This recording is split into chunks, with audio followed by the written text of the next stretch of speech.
We I graph की help से हमको देखना है कि दो कंडक्टर के टेम्परेचर के साथ रेजिस्टेंस में क्या क्या डिफरेंसेस हो सकते हैं। तो हमने एक ग्राफ बनाया है और उस ग्राफ का नाम है वी आई ग्राफ। ये एक ग्राफ है, ये एक्स एक्सिस है और ये वाई एक्सिस है। यहाँ पर इसको हम एक्स एक्सिस पर लेंगे और इसको वाई एक्सिस पर लेंगे। तो ये ग्राफ बन गया एक्स और वाई का। इधर हमने क्या लेना है, आई लेना है एम्पियर के साथ, और इधर हमको पोटेंशियल लेना है वोल्ट में। ठीक है, तो दो ग्राफ बनाते हैं। एक ग्राफ अपना हो जाएगा ये, सपोज कर लो एक ग्राफ ये हो गया, और दूसरा ग्राफ हम बना लेते हैं, सपोज कर लेते हैं ये ग्राफ हो जाता है। और इनका जो टेम्परेचर है, सपोज कर लेते हैं इसका नाम बी है, इसका नाम ए है, और इनका टेम्परेचर हम इनका टेम्परेचर T2 ले लेते हैं, इसका टेम्परेचर T1, ए और बी मानने की वजह से। तो अगर मैं इसका स्लोप देखूं तो ये स्लोप θ1 है और ये स्लोप देखूं तो θ2 है।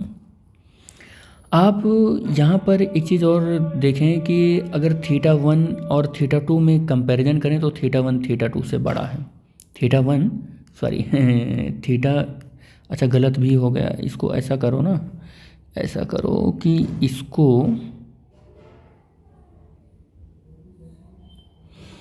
θ1 बोलो आप।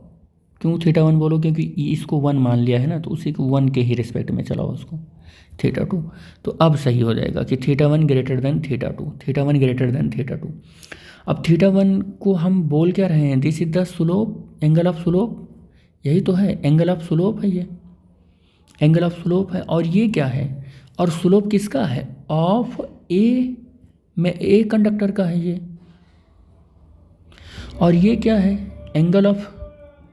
एंगल ऑफ स्लोप तो है ये, लेकिन ये किसका है, ऑफ बी कंडक्टर का है, ये बी कंडक्टर का है।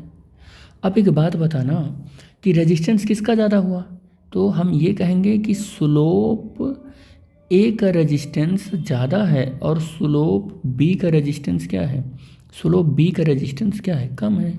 यही तो आप बोलोगे, स्लोप बी का रेजिस्टेंस कम है। तो अब आपको पता है कि टेम्परेचर के बढ़ाने से रेजिस्टेंस बढ़ जाता है, टेम्परेचर के घटाने से रेजिस्टेंस घट जाता है। अब आप बताइए T1 T2 में से कौन बड़ा है, तो ओबियसली आप तुरंत बोल दोगे कि जिसका रेजिस्टेंस ग्रेटर है। आप यही तो बोलोगे, क्या बोलोगे कि आर ए ग्रेटर है आर बी के, तो जिसका रेजिस्टेंस ग्रेटर है उसका टेम्परेचर भी ग्रेटर होगा, तो टेम्परेचर भी क्या होगा, कम होगा। तो आपको हमें यही दिखाना था कि V I graph for the conductor for the two temperature, दो टेम्परेचर पर वी आई ग्राफ किस तरीके से वेरी करता है। ठीक है, तो इस तरीके से आप इसका ऑब्जर्वेशन दे सकते हैं।